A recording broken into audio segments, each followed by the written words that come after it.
Hi, it's Deb from Deb's Days. It's Tutorial Tuesday, and today we're making another project for our pets. We're making a replacement cover for the Snuggle Safe microwave heating disc. If you have little tiny pets at home that need to be warm, like my little foster kitties, you know how important it is to have one of these heating pads around. You also may know how hard it is to keep the cover clean. As a foster parent to bottle baby kittens, I have to do laundry every single day, and the covers have to be washed every single day. It's certainly nice to have extra covers around, so while things are in the laundry, the kitties can still stay warm. Today you'll learn just how fast and easy it is to make extra covers.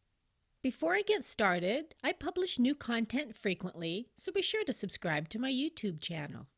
And check out the blog at debsdays.com. You'll find an entire section dedicated to free sewing and crafting projects and links to even more sewing and crafting tutorials. Alright, let's get this project started.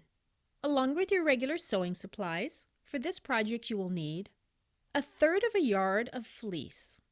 1/3 of a yard will make 2 covers.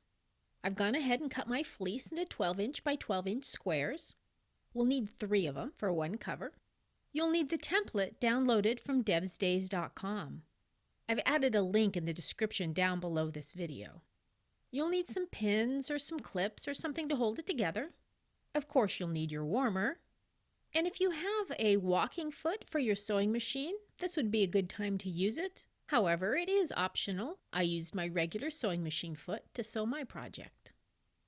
First, go ahead and print out and cut out your template. And then we'll work with the fleece.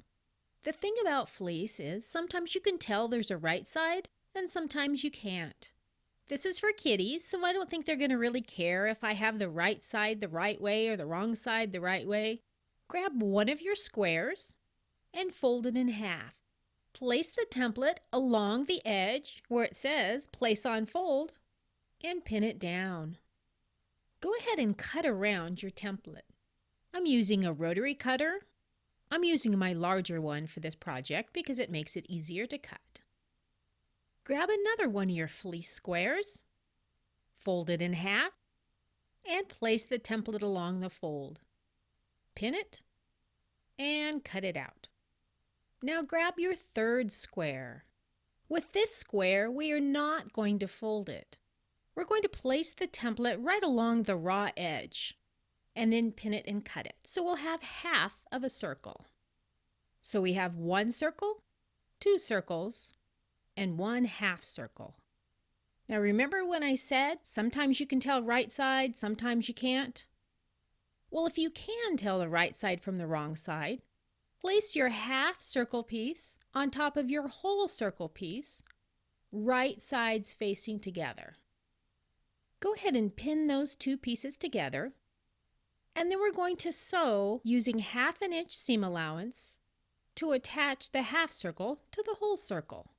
Be sure to back tack on both ends to secure those spots.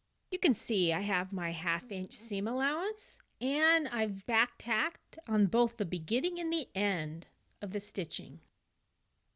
Now take your next circle and place it with the right side facing down on top of that piece we've already sewn. Now flip it over. On this side you can see the stitching we've already done. Now we're going to sew the rest of the stitching at the beginning and end, really secure it in place. Now we're going to go ahead and trim off some of the extra. So cut in between the stitching and the edge of the fleece, all the way around. Now while this side looks like it's completely stitched, when we flip it over, we find it isn't. You can see one of our circles is loose and not sewn down. That's exactly how we want it. We're going to go ahead and trim off some of that fleece. Cut in about 1/2 inch and go all the way around the loose circle.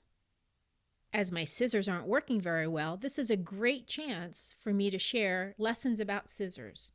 If you sew, you should have a pair of scissors for paper and a pair of scissors for fabric. My orange-handled ones are the ones I use for paper all the time, and they don't cut fabric so well.